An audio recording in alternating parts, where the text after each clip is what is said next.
அக்காநேயர்கள் வணக்கம். இன்னைக்கு நம்ம கூட பார்த்தோம்னா சமூக செயற்பாட்டாளர் நாதன் அவர்கள் இணைஞ்சிருக்காரு. அவர் கூட இன்னைக்கு உலகத்தில் நடக்கக்கூடிய பல்வேறு விஷயங்கள் பற்றி பேச போகிறோம். வாங்க பேசலாம் சார். வணக்கம் சார். வணக்கம் சார். நான் முன்னாடியே சொன்ன மாதிரி இன்னைக்கு வேர்ல்டு ஃபுல்லாகவே ஒரு அதிர்வை உண்டு பண்ணியிருக்கக்கூடிய ஒரு தகவல் தான் இது. பல்வேறு உலக தலைவர்கள் இந்த பிரச்சனையில் மாட்டியிருக்காங்க. ஒரு தீவு, முக்கியமாக ஒரு அமெரிக்க அதிபருக்கு நெருக்கமான சம்மந்தப்பட்ட ஒரு தீவு, அவரோட ஃப்ரெண்டுக்கு சம்மந்தப்பட்ட தீவில் அண்டர் 18 பெண்களோட பல உலக தலைவர்கள் இருந்ததா ஒரு தகவல். இந்த ஃபைல் பற்றி என்ன நினைக்கிறீங்க? இது எப்படி ஆரம்பிச்சது இந்த கேஸு? இதில் இதோட ஆரம்ப காலகட்டங்கள்லாம் சொல்ல முடியுமா? நம்ம இன்னைக்கு பேச போகிறது ஒரு இருண்ட உலகத்தை பற்றி பேச போகிறோம். அந்த இருண்ட உலகத்தில் நீங்கள் சொல்வது போல் உலக தலைவர்கள் மட்டுமல்ல, உலக முதலாளிகள், பல்கலைக்கழக நிர்வாகிகள், அதிகார வர்க்கம், நீதித்துறை சேர்ந்தவர்கள், நடிகர்கள், திரைத்துறையினர், பாடகர்கள், இப்படின்னு பத்திரிகை முதலாளிகள், அரச குடும்பத்தை சேர்ந்தவர்கள், இப்படி உலகத்தில் இருக்கக்கூடிய அதிபணக்காரர்கள். நமக்கு தெரிஞ்ச பணக்காரர்கள்னா லட்சாதிபதி, கோடீஸ்வரர், இப்படி மட்டும்தான் தெரியும். பில்லியனர்ஸ் அப்படின்னா பெருங்கோடீஸ்வரர்கள், மிகப்பெரிய கோடீஸ்வரர், மிகப்பெரும் கோடீஸ்வரர். அந்த மிகப்பெரும் கோடீஸ்வரர்களுடைய வாழ்க்கை என்பதில் பணமும் அதிகாரமும் குவிந்திருக்கும், மலை போல குவிந்திருக்கும். இந்த பணத்தையும் அதிகாரத்தையும் வைத்துக்கொண்டு அவர்கள் என்ன வேண்டுமானாலும் செய்யலாம், எதையும் விலைக்கு வாங்கலாம், எதை வேண்டுமானாலும் அவர்கள் பொழுதுபோக்காக செய்ய முடியும். இதுதான் அந்த உலகம். அப்ப அந்த இருண்ட உலகத்துல இவர்கள் எல்லாரையும் சேர்ந்து அங்கே சிறுமிகள் மீது பாலியல் வன்முறை செய்து அதை ஒரு பொழுதுபோக்காக அவர்கள் அனுபவிக்கிறார்கள். இதுதான் இந்த எப்சின் ஃபைல்ஸினுடைய ஒன்லைன் சொல்ல போனா, இந்த அதிஉயர் பணக்காரர்கள் தங்கள் பொழுதுபோக்கிற்காக சிறுமிகளை பாலியல் வன்புணர்வு செய்தது அப்படின்றதான் இந்த ஃபைல்ஸினுடைய ஒரு வரி சுருக்கம். இது அப்படின்னா அமெரிக்காவில் இந்த குழந்தைகள் மீதான பாலியல் வன்முறைக்கு கடுமையான சட்டங்கள் வச்சுருக்காங்க. அங்கே அந்த சட்டத்தின்படி ஒருத்தர் பிடிபட்டாருன்னா அவருக்கு மிக பெரும் தண்டனை கிடைக்கும். ரெண்டாவது எஃபிஐயே நீங்கள் அப்படி பாலியல் குற்றவாளிகளை கைது செய்வதற்காக இவங்களே பெண்களை அனுப்புறது போல ஸ்டிங் ஆப்ரேஷன்லாம் செய்வாங்க. செய்து அப்படி பிடித்து பண்ணுவாங்க. அப்போ குழந்தைகள் மீதான அந்த பாலியல் வன்முறை எதையும் நாங்கள் நடத்த விட மாட்டோன்ற மாதிரி சட்டங்கள் வச்சிருக்கிறாங்க. அப்படி சொல்லி கொடுக்குற அமெரிக்காவில் ஒரு 20-30 வருஷம் இது ஒரு மிகப்பெரிய தொழிலாக எப்படி நடந்திருக்கிறது. இப்படி இந்த அதி உயர் பணக்காரர்களுக்கான ஒரு நெட்வொர்க்காக எப்படி எப்சின் அதை பில்ட் பண்ணியிருக்காரு. அப்போ இது அமெரிக்காவினுடைய இருண்ட பக்கமாக இருக்குது. அமெரிக்காவினுடைய நீதித்துறை, அவங்களுடைய போலீஸு, FBI எல்லாம், ஏன்னா சிஏ டைரக்டர் கூட இதில் இருக்கிறாரு, இந்த பட்டியலில் இருக்கிறாரு. ட்ரம்போட பல அமைச்சர்கள், பல பிரதிநிதிகள் இருக்கிறாங்க. ஜனநாயக கட்சியை சேர்ந்த பில் கிளின்டனும் இருக்கிறாரு. பில் கிளின்டன் மேலே அவர் அதிபராக இருக்கும்போது இன்னொரு குற்றச்சாட்டு இருந்தது, ஞாபகம் இருக்கா? மோனிகா லெவின்ஸ்கி அப்படின்னு வெள்ளை மாளிகையில் பணிபுரிந்த ஒரு பெண்கிட்ட அவர் தகாத முறையில் நடந்துக்க முயற்சி பண்ணாருன்னு சொல்லி அது அமெரிக்காவில் பாராளுமன்ற விசாரணை வரைக்கும் போச்சு. அதனால அப்படிப்பட்டவர் தான் பில் கிளின்டன். அப்போ ஜனநாயக கட்சியில் இருக்கக்கூடிய சில தலைவர்களும் இருக்கிறாங்க. இதெல்லாம் இப்போ சேர்த்து கழிச்சு பார்க்கும்போது அமெரிக்கா எப்படி ஒரு சிஸ்டமேட்டிக்காக இந்த ஒரு ஆர்கனைஸ்டு கிரைம்ல ஈடுபட்டிருக்குது. அப்போ எப்ஸ்டைனும் இந்த மேக்ஸ்வெல்லும் சிக்கனவங்க. ஆனால் அவங்களும் முழுமையாக அவங்களுடைய குற்றச்சாட்டு நிரூபிக்கப்படுறதுக்கு முன்னாடி ஒருத்தரை இறந்து போயிட்டாரு, இன்னொருத்தங்க ஒரு மினிமமாக 20 வருஷம் ஜெயிலில் போட்டிருக்கிறாங்க. அதுக்கு பிறகு இதுக்கு மேலே விசாரணை எல்லாம் எதுவும் இல்லை அப்படின்ற முறையில் இருக்கிறாங்க. இப்போ ட்ரம்போட ஆதரவாளர்களுடைய கேள்வி என்னன்னா, அந்த மறைக்கப்பட்ட டாக்குமெண்ட்ஸ் எல்லாம் எப்போ வெளிவரும், அதையும் வெளிவரணும் அப்படின்ற முறையில் அவங்க கோர்றாங்க. நீங்க எதோ இன்னும் மறைக்கிறீங்க. முதலே சொன்னேன் இல்லையா, ட்ரம்ப் புலிவாலை பிடிச்சிட்டாரு. எதை வலதுசாரிகளிடம் சொல்லி அவர் ஓட்டு கேட்டாரோ இப்போ அவங்க திருப்பி ட்ரம்பை பார்த்து கேட்குறாங்க. அந்த ப்ரெஷர்ல தான் இந்த ஃபைல்ஸ் இன்னைக்கு வெளியே வந்திருக்குது அப்படின்னு சொல்லலாம். அடுத்தது இதில் பாதிக்கப்பட்ட பெண்கள் இருக்காங்க இல்லையா, அந்த விர்ஜீனியா கிஃப்ரே பற்றி ஏற்கனவே பேசிட்டேன். அவங்க எப்படி ஆஸ்திரேலியா போனாங்க. அவங்க 2025ஆம் ஆண்டு சூசைட் பண்ணி இறந்து போகிறாங்க. ஏன்னா அந்த சின்ன வயசில் அவருங்க பட்ட வலி வேதனை எல்லாம் அவருக்கு ஒரு பெரிய மன உளைச்சலை கொடுத்து அவர் புக்கு எழுதியிருக்கிறாங்க. அந்த புக்கு கூட அவங்க இறந்தது பிறகு தான் வெளியே வருது. அந்த புக்கு பேர் என்ன அப்படின்னு சொன்னால் நோபடிஸ் கேர்ள். 2025 அந்த புக்கு வெளிவருது. அந்த புக்கு வெளிவருவதற்கு முன்னாடியே அந்த அம்மா சூசைட் பண்ணி இறந்துட்டு போகிறாங்க. அவங்களுடைய மரணம் என்பது வந்து எல்லாரையும் வந்து ஒரு சோகத்தில் ஆழ்த்திய ஒரு சம்பவம். அதன் பிறகு இதுக்கு அடுத்தபடியாக வந்து அன்னி ஃபார்மர்னு ஒரு பெண்ணு, இவங்களும் வந்து இந்த கிளென் மேக்ஸ்வெலுக்கு எதிரான விசாரணையில் தன்னுடைய அடையாளத்தோடு வந்து சாட்சி சொன்னவங்க. இவங்க எப்படி 16 வயசில் தன்னை கூட்டு போய் அந்த நியூ மெக்சிகோ ரேன்ச் மாளிகையில் தன்னை தயார் பண்ணாங்க, கொடுமைப்படுத்தினாங்க அப்படின்றதெல்லாம் அவங்க சொல்லியிருக்கிறாங்க. எப்படியெல்லாம் தங்களை டார்ச்சர் பண்ணாங்க, ரேப் பண்ணாங்க அப்படின்றத இந்த அன்னி ஃபார்மர் வந்து சொல்லியிருக்காங்க. இதே போல் வந்து கரோலின் ஆண்ட்ரியானோ, ஜேன், அதன் பிறகு வந்து கேட்டு, இப்படி வந்து மரியா ஃபார்மர், சாரா ரான்சம், கோட்னி வைல்ட், ஜெனிஃபர் ஆராவாஸ், இவங்க எல்லாருமே வந்து சொல்லியிருக்காங்க. சிலர் வந்து உண்மையான பேரோட சொல்லியிருக்காங்க, சிலர் வந்து தங்கள் அடையாளங்களை மறைத்து கொண்டு பாதுகாப்பிற்காக வந்து சொல்லியிருக்காங்க. இப்போவும் மக்களுக்கு, ஊடகவியலாளர்களுக்கு வரக்கூடிய சந்தேகம் என்னன்னா, இப்போ உயிரோட இருக்கிற பெண்களுக்கெல்லாம் என்ன பாதுகாப்பு இருக்குமா? ஏன்னா எப்ஸ்டீன் மர்மமான முறையில் இருந்திருக்காரு. மேக்ஸ்வெல்ல ஜெயிலில் 20 வருஷம் போட்டீங்க. அப்புறம் இன்னும் இது தெரிந்த உண்மைகள் தெரிந்தவங்கலாம் இன்னும் யார் என்ன பண்ணாங்க, யார் ரேப் பண்ணாங்கன்னு அந்த பெண்கள் வந்து சொல்லிட்டாங்கன்னு என்ன ஆகும்? அந்த பெண்களுக்கு என்ன பாதுகாப்பு? இது வந்து அமெரிக்க மீடியாவுக்கும் இருக்கு, அமெரிக்க மக்களுக்கு இருக்கு. இப்போ மீடியாலே ரைட் விங்கு லெஃப்ட் விங்னு இருக்கிற மாதிரி லெஃப்ட் விங் மீடியாக்கள் தான் இதை வந்து பிரச்சாரம் பண்றாங்க. அப்ப இவர்கள் வந்து ஒரு அரசியல் தரகு வேலைக்காக எந்த எக்ஸ்ட்ரீமுக்கும் போவாங்க அப்படின்றதான் எப்ஸ்டீன் ஃபைல்ஸ் வந்து இந்த உலகத்துக்கு வந்து சொல்லுது. இன் ஜென்ரல் அமெரிக்கா எடுத்துக்கிட்டிங்கன்னு சொன்னால் உலகத்திலேயே அதிகமான வயலன்ஸு, கொலை, ரேப்பு நடக்கக்கூடிய நாடுகளில் முன்னணி வைக்கக்கூடிய நாடு வந்து அமெரிக்கா. அங்கே கன் கல்ச்சரும் இருக்குது. நம்ம ஊரில் கத்தி அருவாளை வச்சு செய்கிற வேலையை துப்பாக்கினால் செஞ்சுட்டு போயிடுவாங்க. ரேப்பு அதிகமாக இருக்குது. ரெண்டாவது, மூட நம்பிக்கை அதிகமாக உள்ள நாடும் வந்து அமெரிக்கா தான். அங்கே தான் ஹாலிவுட்டில் பார்த்தீங்கன்னா இந்த பேய், பில்லி சூன்யம், மாந்திரீகம் இந்த படங்கள்லாம் அதிகமாக வரும். அதை பார்த்து தான் மற்ற இடங்களில் வந்து காப்பி பண்ணி படம் எடுப்பாங்க. அந்த மாதிரி நம்பிக்கைகளும் வந்து அதிகம். 8mm பல வருடங்களுக்கு முன்னாடி ஒரு படம் வந்துச்சு. அந்த படம் வந்து இந்த சிறுமிகளை பாலியல் வன்முறை செய்து கொலை செய்வதை வீடியோ எடுத்து எப்படி காமிக்கிறாங்க அப்படின்றதான் அந்த படத்தினுடைய கதை. ஆமாம், அந்த கதையினுடைய நிஜ கதை தான் எப்ஸ்டீன் கதை அப்படின்னு வந்து சொல்லலாம். அந்த 8mm திரைப்படம் வந்து நிக்கோலஸ் கேஜ் நடித்தது. அந்த படத்தினுடைய ஓப்பனிங்கே எப்படி இருக்குன்னு கேட்டிங்கன்னா, ஒரு பணக்கார சீமாட்டி ஒரு பிரைவேட் டிடெக்டிவை வந்து வர சொல்லுவாங்க. வர சொல்லிட்டு, என் கணவர் இறந்து போயிட்டாரு, இயற்கையான முறையில் இறந்து போயிட்டாரு, அவருடைய லாக்கரில் வந்து 8mm ஒரு ஃபிலிம் ரோல் இருக்குது. அந்த ஃபிலிம் ரோலில் ஒரு இளம் பெண்ணை வந்து கட்டி வச்சு அடித்து கத்தியால் குத்தி கொலை செய்கிறாங்க. உண்மையிலேயே அவங்க கொலை செஞ்சுருக்காங்களா இல்லை இது ஒரு நடிப்பா? இது ஏன் என் கணவர் லாக்கரில் வந்து இருந்துச்சு, இந்த உண்மைகளை நீங்கள் கண்டுபிடிச்சு கொடுக்கணும் அப்படின்னு சொல்கிற அந்த சீமாட்டி வந்து சொல்கிறாங்க. தன்னுடைய கணவர், அவங்க பெரிய பணக்கார குடும்பத்தை சேர்ந்தவங்க.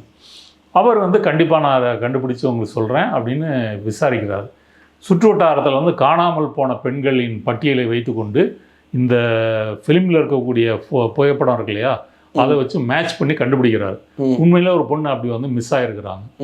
அவங்க எப்படி மிஸ் ஆனாங்கன்னா, தன்னுடைய பாய் ஃப்ரெண்டு மூலமாக ஹாலிவுட்டுக்கு போய் அங்கே வந்து திரை வாய்ப்பு கிடைக்குன்னு சொல்லி தேடி, அங்கே உனக்கு திரை வாய்ப்பு தரேன்னு சொல்லி போர்னோ படத்தில் நடிக்க வச்சு இப்படி அந்த பெண்ணை மிஸ்யூஸ் பண்ணியிருக்காங்க. அப்போ இந்த பணக்காரர் வந்து அந்த கும்பலை அணுகி ஒரு பெரிய அமௌண்ட் வந்து கொடுத்து, எனக்கு வந்து ஒரு படம் வந்து எடுக்கணும், அதில் ஒரு இளம் பெண்ணை வந்து உறவு வச்சுக்கிட்டு நீங்கள் லைவாக வந்து கொல்றத ஷூட் பண்ணி எனக்கு தரணும் அப்படின்னு பேசி அந்த படத்தை எடுத்து கொடுக்குறாங்க. அப்போ அவங்கள யார் அந்த குற்றவாளிகள் அப்படின்றதெல்லாம் அவர் கண்டுபிடித்து அவங்களை வந்து தண்டனை அவங்களுக்கு கொடுக்கறது தான் அந்த படத்தினுடைய கதை. நம்ம படமாக பார்க்கும்போது இது கற்பனை தானே, இப்படிலாம் உண்மையிலே நடக்குமா அப்படின்ற மாதிரி தோணும். இப்போவும் நீங்கள் வந்து பார்த்தீங்கன்னா பெண்களை கட்டி வைத்து கொடூரமான முறையில் ரேப் செய்வது போன்ற உறவு வச்சுக்கிற மாதிரிலாம் இதெல்லாம் வந்து இந்த பாலியல் தளங்கள் இதெல்லாம் இருக்கு இல்லையா, அது வந்து நடிப்புக்காக செய்கிறாங்க அப்படின்ற முறையில் நினச்சிட்டு இருக்கோம். இப்போ எப்ஸ்டீன் ஃபைல்ஸை பார்க்கும்போது இதெல்லாம் வந்து நடிப்பு இல்லை, உண்மையிலே இப்படி ஒரு உலகம் வந்து இருக்குது, உண்மையிலே பணக்காரர்களுக்கு இதை வந்து பயன்படுத்திட்டு இருக்கிறாங்க. இவங்க முதலே சொன்ன போல் எந்த வேல்யூ சிஸ்டத்துக்கும் அடங்க மாட்டாங்க. இப்போ பிபிசி தமிழில் சில மாதங்களுக்கு முன்னாடி ஒரு கட்டுரை வந்திருக்கு. அந்த பிபிசி தமிழில் ஒரு அதிர்ச்சி அளிக்கக்கூடிய ஒரு கட்டுரை. துபாயில் வந்து ஆப்பிரிக்காவை சேர்ந்த பெண்களை வரவழைத்து அங்கே வந்து எப்படி விபச்சாரத்துக்கு சப்ளை பண்ணுறாங்க. ஆப்பிரிக்காவில் வந்து உங்களுக்கு வந்து நாங்கள் அப்பார்ட்மெண்ட்டில் வீட்டு வேலைன்னு சொல்லி கூப்பிட்டு வர்றது, கூப்பிட்டு வந்துட்டு இங்கே அந்த வேலையெல்லாம் கிடைக்காது, நீ வந்து ஒரு நைட்டு நீ இந்த வேலை செஞ்சேன்னா உனக்கு இவ்வளோ டாலர் சம்பளம் அப்படின்னு சொல்கிறாங்க. அதில் சொல்லும்போது அது எப்படி வாய் விட்டு சொல்கிறதுன்னு தெரில, ரொம்ப சங்கடமாக இருக்குது. அது வெளிவந்ததை தான் நானும் சொல்கிறேன். அதில் சில வாடிக்கையாளர்கள் என்ன கேட்பாங்களாம், தன்னுடைய மலத்தை சாப்பிடணும், வரக்கூடிய அந்த பெண் வந்து மலத்தை சாப்பிடணும் அப்படின்னு கேட்பாங்களாம். அதுக்கு வந்து தனி கட்டணமா. அப்போ அவங்களுடைய அந்த பெர்வர்ஷன் அல்லது அந்த வக்ரம் அருவருப்பு வந்து எந்த எக்ஸ்ட்ரீமு வந்து நோக்கி போகுது. இதை பிபிசி வந்து ஒரு ஸ்டிங் ஆப்ரேஷன் மூலமாக கையும் களவுமாக அந்த புரோக்கர் யார், எப்படி அவன் வந்து பெண்களை சப்ளை பண்ணுறான், அந்த அவனுடைய வாடிக்கையாளர்கள் எவ்வளோ வல்கராக நடந்துக்கிறாங்க அப்படி பிபிசி வந்து ஷூட் பண்ணி வெளி உலகத்துக்கு காமிக்கிறாங்க. இது துபாயில் நடந்த ஒரு சம்பவம். இப்போ எப்சின் இதை பார்க்கும்போது அதை என்னென்னு நம்ம வந்து விவரிக்க தேவையில்லை, அப்படி அதை நம்ம விவரிக்கவும் கூடாது. ஒரு இளம் சிறுமிகளை பாலியல் வன்கொடுமை செய்து அவர்கள் கனவுகளை அழித்து எப்படி இந்த கொலைபாதகர்கள் பணம் இருக்குன்றதுக்காக எல்லா எக்ஸ்ட்ரீமுக்கும் போயிருக்கிறாங்க. அந்த இருண்ட காலத்தை பற்றி ஒரு விழிப்புணர்வு கூட்டக்கூடியது தான் இந்த எப்சின் ஃபைல்ஸ் அப்படின்னே வந்து சொல்லலாம். ஓகே சார், இந்த பகுதியோட என்னோட இறுதி கேள்வி என்னன்னா, இப்போ அமெரிக்காவோட ட்ரம்ப் சொன்ன சில முக்கியமான ரூல்ஸ் அண்ட் ரெகுலேஷன்ஸ்க்கு பிரதமர் மோடி அவர்கள் ஓகே சொன்னதாக ஒரு தகவல் போயிட்டு இருக்கு. ஒன்றும் இல்லை, அவர் சொன்ன நாட்டில் ஆயில் வாங்கணும், அங்கே இருக்க அமெரிக்காவோட அக்ரிகல்ச்சர் ப்ராடக்ட்லாம் நீங்கள் வித்தவுட் எனி டேக்ஸ் நீங்கள் இம்போர்ட் பண்ணிக்கணும். இந்த மாதிரி பல்வேறு ரூல்ஸ் அண்ட் ரெகுலேஷன்ஸ்க்கு பிரதமர் மோடி ஓகே சொன்னதா ட்ரம்ப் சொல்கிறாரு. இப்போ சமீபமாக இந்த எப்சின் ஃபைல்ஸ் தான் லாஸ்ட் 1 வீக்காக ட்ரெண்டில் போயிட்டு இருக்கு. ஆனால் இந்த 2 நாள்லேயே இவர் நம்ம பிரதமர் மோடி ஓகே சொன்னதா தகவல். அவர் ஏன் ஓகே சொன்னார்? இது மூலமாக நம்ம என்ன புரிஞ்சுக்கலாம்? அவர் ஓகே சொன்னது ஒரு இந்தியா என்பது அமெரிக்காவினுடைய ஒரு அடியாளாக மாறிக்கொண்டிருக்கிறது, அல்லது அமெரிக்கா சொல்லுகிறதை எதிர்க்காமல் செய்யக்கூடிய ஒரு நாடாக இருக்கிறதுன்றது தான் முதல் காரணம். நான் இந்தியர்களை அங்கே கைது செய்து கை காலில் வந்து சங்கிலி போட்டு கூட்டு வரும்போதே மோடி அதை எதிர்த்து பேசவில்லை. அடுத்து இந்தியா மேலே வந்து 50% டேக்ஸ் போடுறாரு. இப்போ சீனா மேலே டேக்ஸ் போட்டால் சீனா பதிலுக்கு டேக்ஸ் போடுது. அமெரிக்கா வந்து சீனா மேலே 100%, 150% ட்ரம்ப் டேக்ஸ் போடுறாரு. உடனே சீன அதிபர் என்ன சொல்கிறாரு, நான் திரும்பி 125% டேக்ஸ் போடுன்னு பதிலடி கொடுக்குறாரு. அப்படி ஒரு பதிலடி வந்து மோடி கொடுக்கல, அதுலேயே சரண்டர் ஆயிடுறாரு. அப்புறம் அமெரிக்கா வந்து என்னென்ன சொல்லுது, எங்கிட்ட வந்து எண்ணெய் வாங்கணும், வெனிசுலாட்ட வந்து க்ரூட் ஆயில் வாங்கணும், நீங்கள் சொன்னது போல் விவசாய பொருட்களை வந்து வாங்கணும், ஏற்கனவே மறைமுகமாக கட்டணமாக வச்சுருந்த உங்களுடைய பொருள்களுக்கு இனிமேல் வந்து எங்களுடைய பொருள்களுக்கு 0% டேக்ஸுக்கு கொண்டு வரணும், மற்ற டேக்ஸையும் நீங்கள் வந்து குறைக்கணும் இப்படின்னு வந்து சொல்கிறாங்க. அமெரிக்க விவசாயத்துறை அமைச்சரும் தங்களுடைய ஊரக பகுதிகளுக்கு இனிமேல் வந்து நல்ல பூஸ்ட்டு, அங்கே இருக்கக்கூடிய பொருளாதாரம் செழிப்பாக இருக்கும், இந்தியாவுடைய சந்தை நமக்கு திறந்து விட்டுருக்காங்க இப்படிலாம் வந்து சொல்கிறாரு. அந்த டீட்டெயில்ஸ் எதுவுமே சொல்லலை. இப்போ நமக்கு 18% டேக்ஸு அப்படின்னு ட்ரம்ப் வந்து சொல்கிறாரு. ஆனால் இந்த 18% டேக்ஸ் போட்ட பொருள்கள் எல்லாமே இதற்கு முன்னாடி 2023ஆம் ஆண்டு வந்து 2-3% டேக்ஸு, இப்போ அது 18ஆக உயர்ந்திருக்கிறது. 50-18 வந்தது ஏதோ சாதனைன்னு சொல்கிறாங்க பிஜேபிக்காரங்க. ஆக்சுவலாக இது 2-3%-லேருந்து 18 வந்து கூடி இருக்கிறது. ஆனால் அமெரிக்காவுக்கு வந்து பல இது வந்து டேக்ஸ் வந்து ரெடியூஸ் பண்ணியிருக்காங்க, குறைச்சிருக்கிறாங்க. ஆமாம், இதுக்கு வந்து பொலிட்டிக்கலாக இவங்க சரண்டர் ஆனது ஒரு முக்கியமான காரணம். அதானி மேலே அங்கே ஒரு கேஸ் இருக்குது. அதானி வந்து எப்படி வந்து அமெரிக்க முதலீட்டாளர்கள் வந்து பணம் திரட்டி அதே இந்தியாவில் இருக்கக்கூடிய அதிகார வர்க்கத்தினருக்கு லஞ்சம் கொடுத்து தன்னுடைய தொழிலை வந்து விரிவுபடுத்த முயற்சி பண்ணாருன்றதான் கேஸு. இப்போ சம்மன்லாம் அனுப்பியிருக்காங்க. இப்போ அதானி மேலே ப்ரெஷர் வந்து அங்கே கூடிக்கிட்டே இருக்குது. அப்போ இதெல்லாம் சேர்த்து வைத்து பார்க்கும்போது ராகுல் காந்தி என்ன சொல்கிறாரு, இதே காரணங்கள் தான் சொல்கிறார். மோடி வந்து ட்ரம்ப்டையும் அமெரிக்காட்டையும் சரண்டர் ஆகிட்டாரு, நமது விவசாயிகளை இங்கே விற்பனை செய்து விட்டார் அப்படின்னே வந்து ராகுல் காந்தி வந்து சொல்கிறாரு. அதில் எப்சின் ஃபைல்ஸ் தான் காரணமா அப்படின்னு கேட்டிங்கன்னா அது மட்டும் காரணம் இல்லை. நிறைய பேர் அதான் சொல்கிறாங்க, அவரோட நேம் வெளியே வரக்கூடாது. இப்போ ஆல்ரெடி ஒரு ப்ரெஷர் இருக்குது, இந்திய அரசாங்கம் சொல்லியிருக்கு, இஸ்ரேலுக்கு நாங்கள் அரசு முறையாக தான் போயிருந்தோம், வேறு எதுவும் இல்லைன்னு சொல்லியிருக்காங்க. உடனடியாக ரிப்ளை கொடுத்துருக்காங்க. சரி, இது அடுத்தடுத்து அவரோட நேம் டேமேஜ் ஆகக்கூடாதுக்காக மோடி வந்து எந்தெந்த அக்ரிமெண்ட்லேயும் எல்லா அக்ரிமெண்ட்லேயும் போட்டார், கையெழுத்து போட்டாருன்னு சொல்கிறாங்க. இது எப்படி பார்க்க அப்படிதான் எடுத்துக்க வேண்டியதா இருக்கா? இல்லை, அப்படி பார்த்தா அது ட்ரம்போட பேரும் டேமேஜ் ஆயிருக்குல்ல. அது ஒரு தனி இல்லை சார், இந்த கேஸ் ஹேண்டில் பண்ணுறதே ட்ரம்ப் தான். ஸோ இந்த இந்த வழக்குலேருந்து தப்பிக்க அவருக்கு தெரியும். ஆனால் மோடி வந்து வேறோட நாட்டை சேர்ந்தவர். ஒன்றும் இல்லை, அவரு அரசியல் என்ன வேணாலும் நடக்கலாம். ட்ரம்ப் வந்து பிரதமர் மோடியோ இல்லை வேற இப்போ எப்ஸ்டீன் ஃபைல்ஸ்லேயே பார்த்தீங்கன்னா மோடி வந்து மோடியினுடைய பிரதிநிதி என்னை சந்தித்தார். அப்போ என்ன உடன்படிக்கை, என்ன டீலுக்காக அவங்க சந்திச்சாங்க, என்ன டீல் போட்டாங்க, இதுதான் இங்கே கேள்விக்குறியாக இருக்கிறத தவிர வேற எதுவும் அங்கே நடந்தது போல அந்த செய்திகள் குறிப்பிடவில்லை. இங்கே அரசாங்கம் வந்து ஏற்றுமதி இறக்குமதி செய்து அமெரிக்காவோட டீல் போடுது. அமெரிக்காவிட்டேருந்து இராணுவ தளவாடங்கள், இதெல்லாம் அணு உலைகள் இதெல்லாம் இறக்குமதி செய்து அதில் ஒரு புரோக்கராக நின்று வேலை பார்த்துருக்கிறாரா அப்படின்றதான் கேள்வி. அதனால தான் வந்து ராகுல் காந்தி இது சரண்டர் ஆகிட்டாரு அப்படின்னு வந்து சொல்கிறாரு. இப்போ நீங்கள் ரஷ்யாட்டேருந்து ஆயில் வாங்கக்கூடாது, அதே இந்தியா வந்து ஏற்றுக்கொண்டு ஆயில் இறக்குமதி வந்து குறைச்சிருக்குது. அதனால் எப்ஸ்டீன் ஃபைல்ஸ் வந்ததுனால தான் இது நடந்திருக்கு அப்படி வந்து சொல்ல முடியாது. பொதுவாக அமெரிக்காவிடம் இந்த மாதிரி ஒரு அடிபணிந்து போகின்ற ஒரு போக்கை தான் மோடி வந்து கடைபிடிக்கிறார் அப்படின்னு வந்து சொல்லலாம். சார், இது அடுத்த கட்டமாக இந்த கேஸ் எப்படி போகும்னு நினைக்கிறீங்க? உலக அளவில் சொல்கிறேன், அமெரிக்க அதிபராக இருக்கட்டும், பிரிட்டனு, ஐரோப்பா நாடுகளில் பல்வேறு முதலாளிகள் மாட்டியிருக்காங்க. இது அடுத்த கட்டமாக எப்படி போகும், இல்லை இது அப்படியே விட்டுருவாங்களா? இல்லை, அடுத்த கட்டமாக இது வந்து பத்திரிகையாளர்கள் பல பேர் போராடிட்டு இருக்காங்க, பாதிக்கப்பட்ட பெண்கள் வந்து போராடுறாங்க. இந்த குற்றவாளிகள்லாம் தண்டிக்கப்பட வேண்டும் என்பது தான் அனைவரது விருப்பம். ஆனால் அது நடக்குமான்றது ஒரு கேள்விக்குறி. ஏன்னா ஒன்றில் கை வச்சா தொட்டு தொட்டு வந்து பல நிறுவனங்கள், பல அமைப்புகள் இதில் சம்பந்தப்பட்டிருக்குது.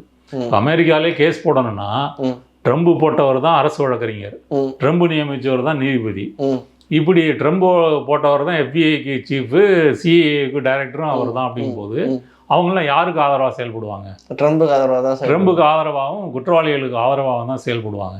அதனால் வந்து தப்பி தவறி வந்து ஏதாவது ஒன்று நடக்குமா அப்படின்றதான் நம்ம வந்து எதிர்பார்க்க முடியும். இது ஊடகங்கள் மூலம் வெளியே வந்திருக்குது. இந்த குற்றவாளிகள் தண்டிக்கப்படணுன்றது ஒரு மக்கள் போராட்டத்தினால தான் நடக்க முடியும். எப்படி வந்து அந்த ஸ்ரீலங்காவில் ஒரு அந்த மாதிரி போராட்டம் நடந்துச்சு. இப்போ அமெரிக்காவோட ஒரு கருப்பு இளைஞர் வந்து சுட்டு கொள்ளல, அந்த கழுத்தில் வந்து முட்டிக்கால் போட்டு கொண்டோன்னா முழு அமெரிக்காவும் வந்து எதிர்த்து போராடிச்சு இல்லையா?